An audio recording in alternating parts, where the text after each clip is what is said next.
जय माता दी। जय मां कामाख्या। कामाख्ये वरदे देवी नीलपर्वतवासिनी त्वं देवी जगत माता योनि मुद्रे नमस्तुते। कामाख्ये काम संपन्ने कामेश्वरी हर प्रिय काम नाम देहि मैं नित्यम कामेश्वरी नमस्तुते। कामदे काम रूपस्ते सुभगे सुर सेविते करोमि दर्शन देव्यम सर कामार सिद्धयेत। ओम महेशानी महामाये चामुंडे मुंडमालिनी आयु आरोग्य ऐश्वर्य देहि में देवी परमेश्वरी। ओम जयंती मंगला काली भद्रकाली कपालिनी दुर्गा क्षमा शिवा धात्री स्वाहा सदा नमस्तुते। ओम सर्वमंगल मांगल्ये शिवे सर्वासाधिके शरण्ये त्र्यंबके गौरी नारायणी नमस्तुते। दुर्गति नाशिनी दुर्गा जय जय काल विनाशिनी काली जय जय उमा रमा ब्रह्माणी जय जय सीता राधा रुक्मणी जय जय महालक्ष्मी नमस्तुभ्यं सुरेश्वरी हरि प्रिय नमस्तुभ्यं दयानिधि। काली काली महाकाली काली के पापनाशिनी खड्ग हस्ते मुंड हस्ते काली काली नमस्तुते। काली काली महाकाली काली के परमेश्वरी सर्वानंद करी देवी नारायणी नमस्तुते। नीरहार हार धन सार सुधाकर अंबा कल्याणम दाकनक चंपक दाम्भूषाम उतुंग पिनिकुचकुंभ मनोहरांगी वाणी नमामि मंचावस्सा विभूते। ओम ऐं सरस्वती नमः। ओम ह्रीं दुं दुर्गाय नमः। या जल जल प्रज्वल अग्नि रूपाय ओम हौं ह्रीं श्रीं ज्वाला देवी नमः। देवी प्रपन्नताति हरे प्रसीद प्रसीद मातर्ग जोखिलस्य प्रसीद विश्वेश्वरी पाहि विश्वंतमेश्वरी देवी चराचरस्य। शुभम करोति कल्याणम आरोग्यम धन संपदा शत्रु बुद्धि विनाशा दीप ज्योति नमस्तुते। योनि मात्र शरीराय कुंजवासिनी कामदा रजस्वला महातेजा कामाक्षी ध्यायतां सदा। या देवी सर्वभूतेषु लक्ष्मी रूपेण संस्थिता नमस्तस्यै नमो नमः। माँ भगवती जगत जननी सभी के कष्ट हरे दुख हरे पाप हरे ताप हरे संताप हरे दारिद्र हरे और संकट हरे ऐसी कामना हम माँ जगत जननी आदि शक्ति भवानी कामाख्या से करते हैं। देव राधा ट्रस्ट की तरफ से सत्यवाणी की प्रस्तुति। जैसा कि आप जानते हैं रोजाना की तरह रहस्यमय ज्ञान की बहती हुई गंगा आप तक हम पहुंचाते हैं। तो आज हम आपके पास पहुंचाने जा रहे हैं कि मनुष्य आत्महत्या क्यों करता है। बहुत से ऐसे रहस्यमयी खुलासे इसके अंदर होंगे जिससे आपको समझ में आएगी कि वास्तव में मनुष्य जो है आत्महत्या क्यों करता है। तो नकारात्मक ऊर्जा शरीर पर लग जाती है तब मनुष्य आत्महत्या करता है। साधारण मनुष्य जिसके पास सकारात्मक ऊर्जा होगी वह मनुष्य कभी भी आत्महत्या नहीं करता है। आत्महत्या वही करता है जिसका आत्मबल कमजोर होता है, यानी कि जिसके ऊपर नकारात्मक ऊर्जा का प्रभाव होता है। यानी कि जो मनुष्य अर्धविच्छिन्न अवस्था में होता है या फिर उसके ऊपर प्रेत बाधा होती है, उसके ऊपर पिशाच बाधा होती है, इस प्रकार की जब बाधा उत्पन्न हो जाती है तब वो आत्महत्या करता है। साधारण मनुष्य कभी भी आत्महत्या नहीं करेगा। इसका भी कारण हम बताएंगे आपको।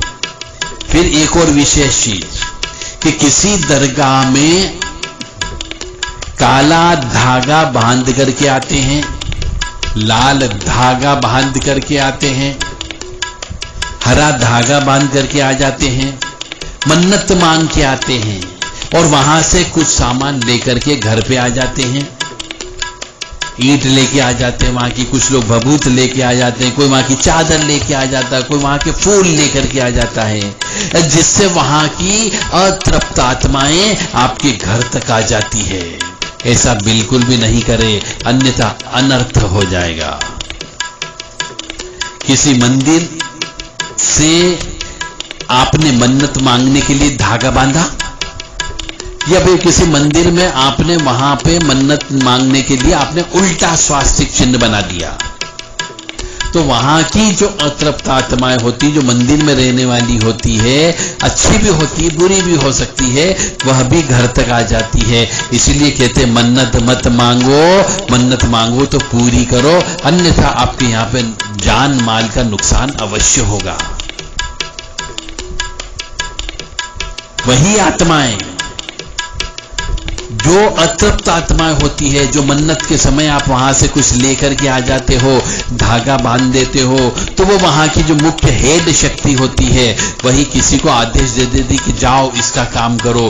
तो जब वो शक्ति आपके साथ में चली आती है और चली आती, तो उसे भोजन चाहिए होता है, उसे पूजन चाहिए होता है। आप उसे भोजन नहीं देते हो, पूजन नहीं करते हो, तो वही शक्ति जो वहां से आई है वह अपने अनुसार आपको चलाती है। जो वह चाहती है, चाहे वह कपड़े पहनने से लेकर के, खान पान से लेकर के, पूजा पाठ ही क्यों न हो, श्रृंगार करने से लेकर के रहन सहन तक मनुष्य के शरीर पर और जीवन पर प्रभाव डालती है। जो अतृप्त आत्मा अपने जमाने में कभी अतृप्त रही है, वही आत्मा किसी मनुष्य के शरीर के साथ में पहनने ओढ़ने और फैशन करने का काम भी करती है। हम देखते हैं कई बार कि मनुष्य अचानक परिवर्तन हो जाता है, उसके आचार विचार व्यवहार में परिवर्तन हो जाता है। उसके पीछे का कारण यही रहता है कि उसके साथ में कोई न कोई आत्मा जुड़ जाती है। यदि कोई मनुष्य ऐसा परिवर्तन नहीं करता है जैसे कि वो आत्मा चाहती है, तो उसकी आवश्यकता के अनुसार नहीं चलता, जो आत्मा मंदिर से आई, दरगाह से आई है, तो वह अतृप्त आत्मा उस मनुष्य को आत्महत्या तक करवा देती है। इसलिए मन्नत नहीं मांगना चाहिए, धागा नहीं बांधना चाहिए किसी भी मंदिर मस्जिद गुरुद्वारे में जाकर के। हम देखते हैं कुछ महिलाएं ही सबसे ज्यादा करती है और महिलाएं ही आत्महत्या करती है। कुछ महिलाएं कहले या अधिकांश महिलाएं बड़ के पेड़ की पूजा करती है, वट वृक्ष की पूजा करती है, उस समय कच्चा सूता परिक्रमा करके बांधती है, और वो भी 108 बार। इसके पीछे का भी रहस्य यह है कि वह मन्नत मांगती है कि पति की लंबी उम्र हो जाए। ऐसा करने के बाद वहां से एक अदृश्य आत्मा, अतृप्त आत्मा कह लीजिए या तृप्त आत्मा कह लीजिए, उस स्त्री के साथ घर तक चली आती है, जो उसकी इच्छा की पूर्ति करता है। परंतु उसके बदले उसको पूजन चाहिए होता है। इसलिए हम वट सावित्री व्रत का उपवास करते हैं और पूजन करते हैं। अधिकांश तो ऐसा देखा गया है कि महिलाएं धार्मिक हो जाती हैं।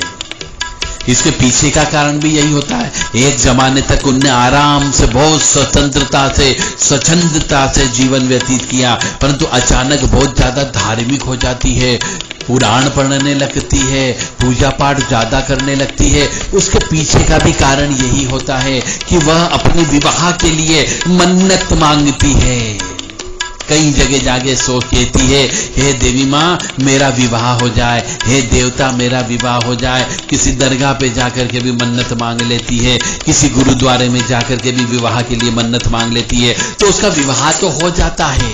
पर विवाह होने के बाद में वह अच्छी शक्तियां जो उसके साथ चली आई, जिसने विवाह करवाया, वह उससे पूजन पाठ मांगती है और उसे पूजन पाठ करना पड़ता है। इसीलिए हम कई बार देखते हैं कुछ महिलाएं पश्चिम से पूरब की ओर परिवर्तन हो जाती है। उनका आचार विचार व्यवहार, बात करने का तरीका, रहन सहन सब परिवर्तन हो जाता है। उसके पीछे यही कारण होता है। ऐसा देखा गया कि महिला धार्मिक हो गई, और यदि वो धार्मिक कार्य नहीं करें तो वो जो अतृप्त आत्मा उसके साथ में आई है, अच्छी आत्मा, वह उसको सजा देने का काम करती है, उसका विवाह तोड़वा देती है, और जब विवाह टूटता है तो वह डिप्रेशन में आती है और आत्महत्या कर लेती है। किसी पर जब नकारात्मक ऊर्जा का प्रभाव अधिक हो जाता है तो वह आत्महत्या करता है। नकारात्मक ऊर्जा स्वयं भी आ सकती है, रास्ते में आपको लग सकती है। यदि आप अशुद्ध अवस्था में हो, यदि आप बाल खुले करके घूम रहे हो, यदि आप सेंट लगा करके घूम रहे हो, दिन में 12 बजे से 2 बजे के बीच में घूम रहे हो, 12 से 2 बजे के बीच में आपने किसी नदी में स्नान किया हो, 12 से 2 के बीच में शमशान में बैठ के आपने भोजन कर लिया हो, शमशान में चढ़ा हुआ आपने उतारा खा भी लिया हो, या तो फिर ऐसी अतृप्त आत्माएं आपके ऊपर लग जाती है और वही आपको आत्महत्या करने के लिए प्रेरित करती है। इसलिए ऐसे स्थान पर जाने से आपको बचना चाहिए। इसलिए तामसिक पूजा नहीं करना चाहिए, सात्विक पूजा आप करिए। घर के अंदर भी करें तो सात्विक पूजा करिए, तामसिक पूजा बिल्कुल मत करिए, अन्यथा आपका एक समय ऐसा आएगा कि आपको कष्ट की प्राप्ति अवश्य होगी। इसीलिए घर के अंदर बोला जाता है मां भगवती जगत जननी आदि शक्ति भवानी दुर्गा जी की शींग सवारी वाली तस्वीर या मूर्ति रखना चाहिए, उन्हीं की ही पूजा होती है घर के अंदर, यदि परिवार बाल बच्चे वाले हो तो। अब आत्महत्या के बाहरी कारण भी क्या होते हैं? आंतरिक कारण भी है अभी और, परंतु बाहरी कारण मैं बता रहा हूं कि क्या कारण है कि मनुष्य आत्महत्या कर लेता है। आखिर क्यों इस खूबसूरत जिंदगी को समाप्त कर लेता है? जब कोई जवान मौत होती है तो स्वयं को तो समाप्त करता ही करता है, परंतु परिवार वालों को भी भयंकर कष्ट की प्राप्ति होती है, क्योंकि एक तो माता पिता जवान बेटे या बेटी की मौत होती है तो उनके कंधों पर भयंकर वजन उत्पन्न हो जाता है। यदि आदमी करता है, पुरुष करता है, तो उसके बाल बच्चे हो सकते हैं, बीवी बच्चे हो सकते हैं, उसका परिवार हो सकता है, और यदि स्त्री आत्महत्या करती है तो उसके भी बच्चे हो सकते हैं। तो यह भयंकर कष्ट की उत्पत्ति होती है। जिसको जाना था वो तो चला गया, परंतु बाद वालों को भी कष्ट दे जाती है। और ये होने के कारण होता है कई बार बच्चे आत्महत्या कर लेते हैं तो परीक्षा में फेल होने की वजह से कर लेते हैं, क्योंकि उनके ऊपर बहुत ज्यादा प्रेशर होता है, माता पिता का, टीचर का प्रेशर होता है कि नहीं तुम्हें तो इतने परसेंटेज लेकर के आना ही आना है, और यदि उसका उतना परसेंटेज नहीं बनता है तो वह आत्महत्या कर लेता है। इसलिए बच्चे के ऊपर ज्यादा प्रेशर नहीं डालना चाहिए। यदि किसी मनुष्य को सदमा लग गया हो, धन संपत्ति अचानक उसकी चली गई हो, तो वो भी सदमे की वजह से भी आत्महत्या कर लेता है। किसी अपने खास मनुष्य से कोई दूर हो जाता है अचानक, तो वो तो भी डिप्रेशन में जाकर के आत्महत्या कर लेता है। बहुत से मनुष्य हमने देखे तलाक हो जाता है तो तलाक होने में इतना ज्यादा डिप्रेशन में चले जाते हैं कि आत्महत्या कर लेते हैं। पत्नी से प्रेम करता है पति बहुत ज्यादा तो वो आत्महत्या करता है, या फिर कभी कभी पत्नी प्रेम करती है पति से तो वो आत्महत्या कर लेती है, कई बार पागल भी हो जाती है। अकेलापन, जिसका विवाह नहीं होता है, उनकी नकारात्मक सोच ज्यादा होती है, वह भी आत्महत्या ज्यादा करते हैं, क्योंकि डिप्रेशन की बीमारी हो जाती है उन्हें। और किसी अपने खास मनुष्य की मौत होने पर भी कुछ मनुष्य आत्महत्या कर लेते हैं। घर में कभी पति पत्नी के बीच में पारिवारिक झगड़े हो जाते हैं,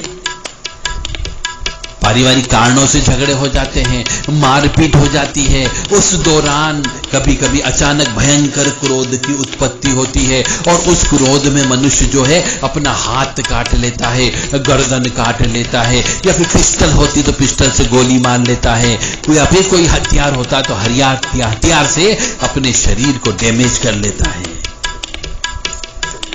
यदि किसी मनुष्य की इज्जत है और अचानक कोई बेइज्जती हो जाए तो उसकी हिम्मत टूट जाती है, उसका अपमान हो जाता है और वह आत्महत्या करने की ओर चल पड़ता है।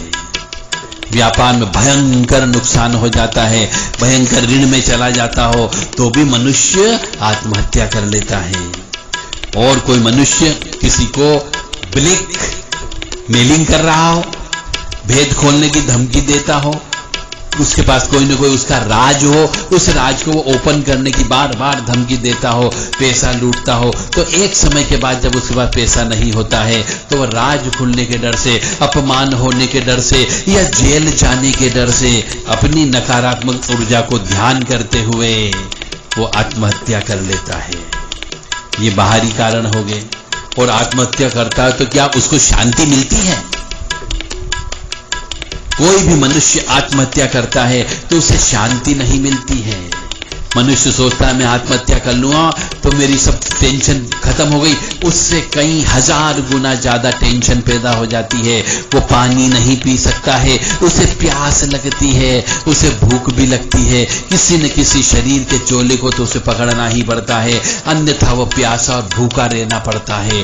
किसी की गुलामी भी करना पड़ सकती है, किसी पेड़ पर लटका हुआ भी होना पड़ सकता है। तो आत्महत्या जो करता है उसे कभी शांति नहीं मिलती। कोई मनुष्य आत्महत्या करता है तो उसे प्रेत बनना पड़ता है और प्रेत कई वर्षों तक प्रेत योनि में रहना पड़ता है।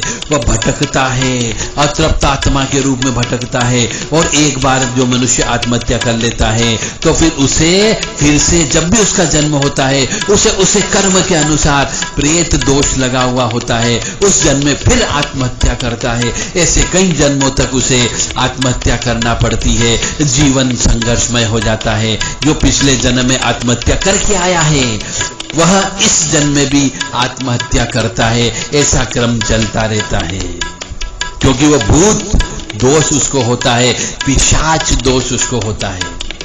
हम कहते हैं भूत, अरे भूत तो कठोर तप करते हैं, वह देवगति वाले होते हैं, वही भूत बनते हैं और कई वर्षों की तपस्या के बल पर उन्हें भूत की डिग्री मिलती है। प्रेत निकृष्ट होता है। भूत और प्रेत में यही अंतर है। जब मनुष्य के जीवन जीने के सभी विकल्प समाप्त हो जाते हैं तब वह आत्महत्या करता है। जब धनात्मक विचार समाप्त हो जाते हैं, जब वह शुद्धि की अवस्था में चला जाता है, नकारात्मक विचार ही उसके सामने आने लगते हैं, उसको कुछ उजाला नजर नहीं आता, उसे कुछ दिखता नहीं है, वह कोई संकल्प नहीं लेता है, तो उसके मन में आत्महत्या का विचार आ जाता है और वह अपनी ई लीला समाप्त कर देता है। यदि किसी मनुष्य के जीवन में सूर्य ग्रहण योग है, चंद्र ग्रहण योग है और दोनों योग एक साथ किसी अष्टम भाव में बैठे हुए हो और वहां पे मंगल भी बैठा हुआ हो तो वह मनुष्य आत्महत्या करता ही करता है। चंद्रमा राहु के साथ बैठा हो तब भी आत्महत्या का विचार मन में आता है। चंद्रमा राहु की वजह से मानसिक स्थिति खराब होती है, नकारात्मक विचार आते हैं। ऐसा मनुष्य पूर्णिमा के आसपास या एकादशी के आसपास, नदी के किनारे के आसपास आत्महत्या करता है। आप सब अपनी कुंडली चेक कर लीजिए, अपने परिवार की कुंडली चेक कर लीजिए, अपने लड़के लड़कियों की कुंडली चेक कर लेना कि चंद्रमा के साथ राहु तो नहीं बैठा हुआ है, अन्यथा उसके ऊपर ऊपरी बाधा लगना ही लगना है और उसकी मानसिक स्थिति खराब होगी ही होगी। 8वां स्थान मृत्यु स्थान होता है। ज्योतिष विज्ञान की नजर में इसमें अहम रोल अदा करता है आत्महत्या में चंद्रमा, क्योंकि चंद्रमा मन का कारक है, मन का प्रतिनिधित्व करता है और बुध जो होता है निर्णय लेने की क्षमता का प्रतिनिधित्व करता है।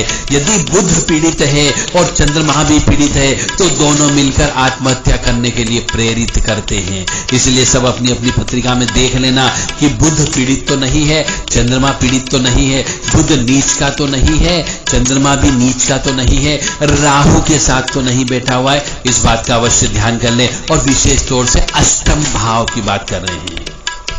अब हम आपको विश्लेषण बताने जा रहे हैं कि बुध के साथ राहु बैठा हो, जिसकी भी पत्रिका में बुध के साथ राहु अष्टम भाव में बैठा हुआ हो तो वह मनुष्य जहर खाकर के मरने की संभावना है। ऐसे मनुष्य के घर में जहर कभी मत लेकर के आना, अन्यथा वो जहर खाकर के मरने की संभावना हो जाएगी। बुध के साथ केतु बैठा हुआ हो या बुध के साथ शुक्र बैठा हुआ हो अष्टम भाव में तो तीर्थ स्थल पर वह आत्महत्या करता है या नींद की गोली खाकर के आत्महत्या करता है या कोई केमिकल पीकर के आत्महत्या करता है। यदि बुध के साथ शनि बैठा हुआ हो तो तेज गति वाहन की दुर्घटना से उसकी आत्महत्या हो जाती है, रेलवे पटरी पर उसकी जान दे देता, कूद करके वो जान दे देता है और या फिर खुद से चाकू से वार करके अपनी हत्या कर लेता है या फांसी लगा करके मरता है। यानी बुध के साथ यदि शनि अष्टम भाव में बैठा हुआ हो तो निश्चित तौर से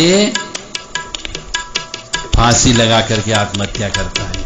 और यदि बुध के साथ मंगल बैठा हो तो बुध के साथ मंगल यानी मंगल गर्म है, खून है, हथियार है और बुध और मंगल और चंद्रमा कमजोर हो उस अवस्था में हथियार से स्वयं की जीवन लीला समाप्त करता है, ब्लेड से नसें काट लेता है, पिस्टल से गोली मार लेता है, धारदार हथियार से स्वयं की नसें काट लेता है, आत्मदाह कर लेता है, या बिजली के करंट से मृत्यु हो जाती है।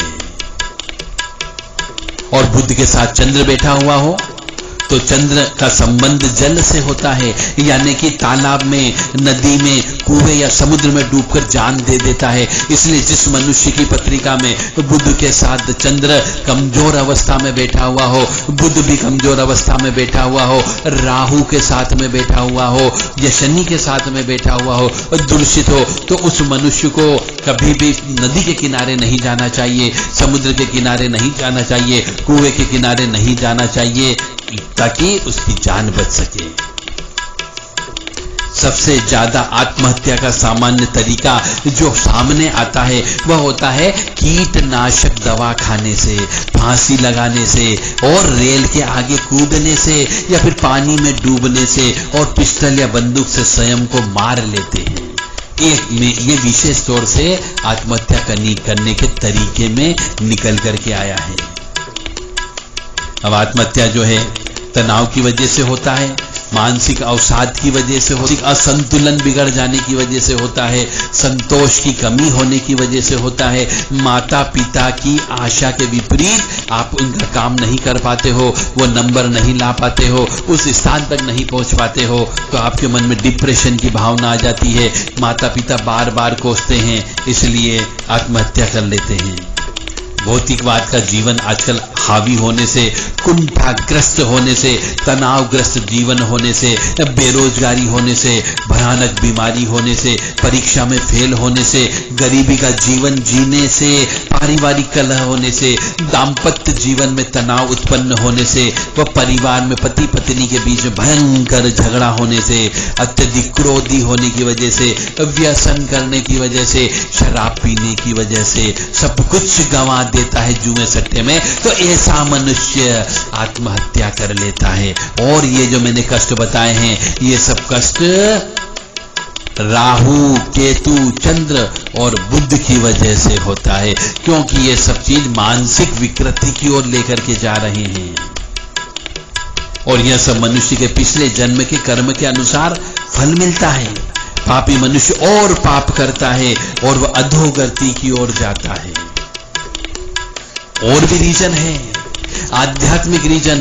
अब आध्यात्मिक कारण ये आता है कि जिस मकान के नीचे पहले से ही कोई शव दफन हो, वो मकान आपने खरीद लिया हो, तो फिर वहां के रहने वाले मनुष्य में जिसका जीवन कम होगा, जिसकी कमजोर अवस्था होगी, जिसका विल पावर कम होगा, वह आत्महत्या कर लेता है। जिस मकान में पहले से किसी ने आत्महत्या की हो, जिस मकान में कोई पुरुष या कोई मनुष्य जिंदा जल गया हो, या करंट लगने से मर गया हो, या उस मकान में मकान बनते समय किसी ने ऊपर से धक्का दे दिया तो गिर गया हो, अकाल मौत हो गई हो, उस मकान में रहने वाला परिवार परेशान भी रहता है। और जो मनुष्य कमजोर होगा, जिसकी चंद्रमा कमजोर होगी, वह मनुष्य आत्महत्या कर लेता है। ऐसे मकान को तुरंत छोड़ देना चाहिए। जो मनुष्य अस्वच्छ रहता हो, नकारात्मक ऊर्जा के प्रभाव वाले क्षेत्र में रहता हो, शमशान के उतारे को खाने वाला पीने वाला रहता हो, शमशान के आसपास भी रहने वाले मनुष्यों में से बहुत से मनुष्य और तिराहे चौराहे पर रहने वाले परिवारों में भी अक्सर देखा गया है कि वहां पर भी आत्महत्या कर लेते हैं। जिस मकान में एक से अधिक वास्तु दोष हो, विशेष तौर से अब देखिएगा कहां पे आत्महत्या करती हैं कि यदि कोई मकान है, उस मकान में नैऋत्य कोण का मतलब होता है दक्षिण पश्चिम कोना, यानी यम स्थान होता है। उस यम स्थान पे यदि कोई गड्ढा हो, यम स्थान पे यदि पानी की टंकी हो, यम स्थान पे कुआं हो, यम स्थान पे आपने बोरवेल खुदवा लिया हो, यम स्थान में बेसमेंट हो, तो मान करके चले वहां पर पितरों और प्रेतों का ही वास होता है, और वहां पर रहने वाले मनुष्य आत्महत्या अवश्य करते हैं। चंद्रमा नीच राशि का, अष्टम का हो, या राहु शनि विष योग हो, या केतु शनि मनुष्य की सोचने समझने की शक्ति को कम कर देता है। सभी धर्म प्रेमी बंधुओं से मेरा निवेदन है सब अपनी अपनी पत्रिका अवश्य चेक कर लेना चाहिए कि बुध के साथ चंद्रमा किस अवस्था में और कहां पर बैठा हुआ है। और चंद्र राहु की युक्ति, चंद्र केतु की युक्ति, शनि राहु की युक्ति या केतु शनि की युक्ति सोचने समझने की शक्ति को कम कर देता है। इस वजह से निर्णय शक्ति खो देते हैं और निर्णय शक्ति खोने की वजह से यदि ऐसी युक्ति 12वें भाव में हो रही हो तो ऐसा मनुष्य फांसी लगाता है या आत्महत्या करता है। मेरा सभी धर्म प्रेमी बंधुओं से निवेदन है कि यदि कोई मनुष्य की मानसिक स्थिति खराब है या कोई मनुष्य बहुत ज्यादा क्रोध करता हो, मंगल अष्टम भाव का बैठा हुआ हो, तो फिर घर के अंदर कभी भी कोई भी धारदार हथियार न रखें और घर के अंदर कोई भी ऐसा जहरीला पदार्थ न रखें जिससे कभी वो क्रोध में आकर के अपनी ई लीला समाप्त कर ले। घर के अंदर कभी भी क्लेश नहीं करना चाहिए। विशेष तौर से अमावस्या के दिन, एकादशी के दिन और पूर्णिमा के दिन हमेशा क्लेश बिल्कुल न करें, घर के अंदर शांति बनाए रखें। और यदि किसी मकान खरीदने के बाद उस मकान में आप जाते हो और वहां पे आपको किसी न किसी सदस्य को बुरे बुरे सपने आने लग जाए या फिर उसे कोई परछाई नजर आने लग जाए या फिर कोई स्त्री हो उसका गर्भ बार बार गिरने लग जाए तो उस मकान को तुरंत छोड़ देना चाहिए, यह मान करके कि इस मकान के अंदर, जमीन के अंदर कुछ प्रेतों का वास है। हो सकता है उस मकान के नीचे पहले कोई पीपल का पेड़ रहा हो, उस पीपल के पेड़ को काट करके मकान बना दिया गया हो। वो वट वृक्ष का पेड़ रहा हो, उसको काट करके बना दिया गया हो। नीम का पेड़ हो, उसको काट करके बना दिया गया हो। तो भी वहां की अदृश्य आत्माएं उस मकान के अंदर मनुष्य को सुखी नहीं रहने देती। जो मनुष्य कमजोर होता है उसको आत्महत्या करवा के ही दम लेती है। हो सकता है उस मकान के नीचे पहले कोई कुआं रहा हो तो ये कुएं को बुरवा दिया गया हो, न फूल मिट्टी से बंद करके उसके ऊपर मकान बना दिया गया हो। और जिसने मकान बनाया वो खुश नहीं रहता है तो वो मकान बेच करके चला जाता है। और जो मनुष्य आता है उस मनुष्य के यहाँ पर कोई कमजोर व्यक्ति होता है तो वह आत्महत्या कर लेता है।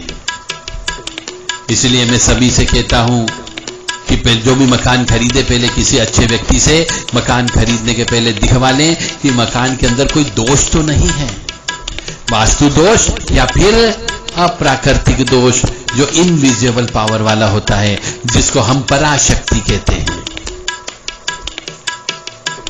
एक और विशेष बात कि ऐसे भी अतृप्त आत्माएं अशुद्धता के ऊपर लगती है। अशुद्धता का मतलब हो गया सूर्यास्त के समय पे लगती है, दोपहर में 12 से 2 बजे के बीच में लगती है और सुबह जब ब्रह्म मुहूर्त होता है और दिन और रात का मिलन होता है उस समय पे लगती है। तो इन समय पे आपको गाड़ी घोड़े नहीं चलाना है, इस समय पे सजना धवरना नहीं है, इस समय पे आपको क्रीम लिपस्टिक पाउडर नहीं लगाना है और किसी भी तिराहे चौराहे पर ढके खड़ा नहीं होना है, पीपल के वृक्ष के नीचे जाकर के खड़ा नहीं होना है और बाल खुले करके तो बिल्कुल भी नहीं रहना है। आपको चोटी बांध करके ही रखना है यदि स्त्री है तो, और पुरुष है तो सिर के ऊपर कपड़ा बांध करके ही ऐसी जगह जाना चाहिए।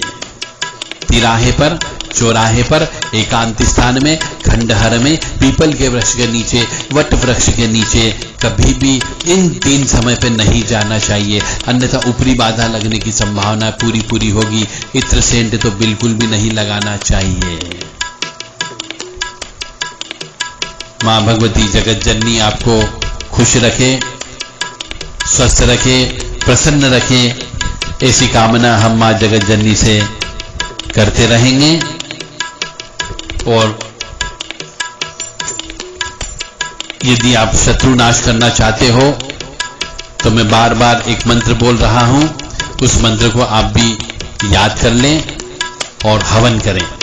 ओम उग्रवीरम महाविष्णुम जलंतम सर्वतोमुखम नरसिंहम भीषणम भद्रम मृत्युम मृत्युम नमाम्यहम। ये श्री भगवान नरसिंह का मंत्र है। इस मंत्र से जप करने से, रात्रिकालीन और रात्रिकालीन ही हवन करने से शत्रुओं का नाश होता है। यह हवन एकांत स्थान में किया जाए जहां पर पूर्ण रूप से शुद्धता, स्वच्छता, पवित्रता हो।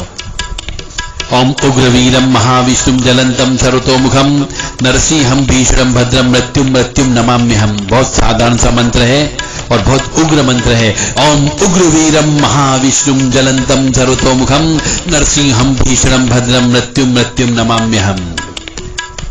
या फिर शत्रु नाश करने के लिए काली काली महाकाली काली के पापनाशिनी खड्ग हस्ते मुंड हस्ते काली काली नमस्तुते, ये वाला मंत्र भी बोल सकते हो।